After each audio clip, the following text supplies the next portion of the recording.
Баршаңызға сәлем қыздар, сіздермен бірге Ақнұр. Бүгін өте жұмсақ, әрі дәмді, тез жасалынатын, бір жасағаннан шығатын осындай өте керемет күлше нандардың рецептімен бөлісетін боламын. Каналыма тіркеліп, қолдау көрсетуді ұмытпаңыздар. Баршаңызға рахмет.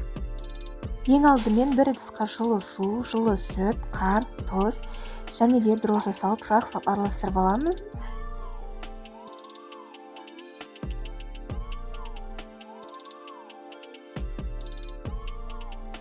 Келесі ыдысымызға 400-500 граммдай осы ұнымды салып алдым.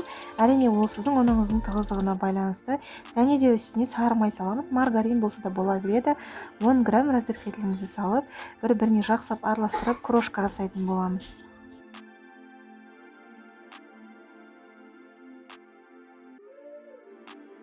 Дайын болған крошкамыздың үстіне жаңағы дайындап қойған суымызды қоса отырып, жай-жайдан осылай нанымызды илеп алатын боламыз. Жетпей жатса тағы да ұн қосып илесеңіздер болады. Қатты емес, жұмсақ емес етіп, осындай қамырлеп қоямыз. Және де үстін сұйық маймен кішкене жан-жақтарын жауып жүрсеңіздер болады.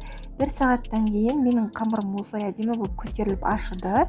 Оны мен 3 бөлікке бөліп пісіріп алатын боламын.